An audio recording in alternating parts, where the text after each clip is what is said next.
He's Senior Vice President, Policy, Government Relations with the Canadian Chamber of Commerce. Matthew, thanks for your time on this Friday. Great to see you. Great to be with you, Todd. All right, can you make sense of this, the latest threat by the president? What do you think? Well, I'm not sure if making sense of anything right now from the administration is helpful, but it's certainly what everybody's looking for. Effectively, President Trump has issued dozens of these letters over the last week or so. These are linked back to the Liberation Day tariffs that were announced back in April, and linked to these ongoing, trade deals he's promised the American people.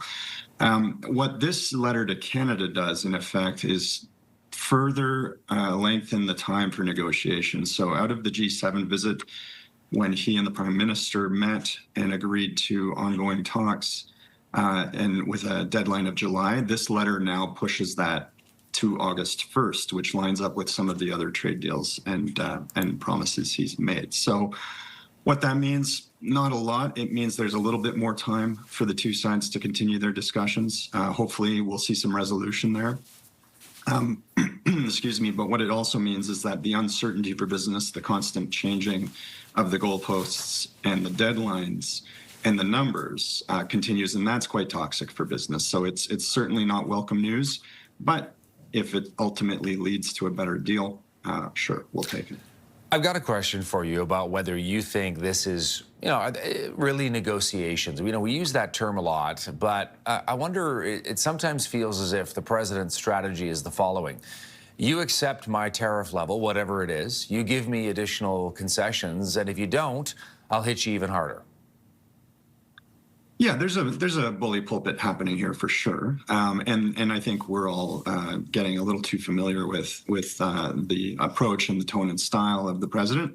But at the end of the day, what matters is what comes out the other end of this. And what we've seen so far with the U.S. tariffs there's two streams. There are the broad-based tariffs, the ones we saw with fentanyl and the border security and those sorts of issues, and in those cases, products that are still compliant with the CUSMA trade deal that we have with the United States still flow through tariff-free, which puts Canada in a very privileged place relative to the rest of the world. The other stream of tariffs are the sector-specific ones, what come under Section 232, and those apply to things like steel and aluminum, auto parts, and more recently copper. And those are concerning because those are quite punitive and they are very damaging for Canadian supply chains and Canadian businesses and Canadian workers. So there's almost two tracks here. This blanket 35% threat, obviously if it applies to absolutely everything, it's going to be very damaging to the Canadian economy, but it'll ultimately also be damaging to the American economy. It will basically mean the products they buy today at this price, they're now going to pay 35% more for, which will make them quite expensive for the American people and for the American businesses. Hey, one final thing that's quite frustrating. The president keeps going on and on and on about fentanyl when we know, they know, he must know it's simply not true. Canada is not a source of fentanyl to the United States, certainly not in any large amount. It's a tiny, tiny, tiny sliver. Why does he keep bringing that up?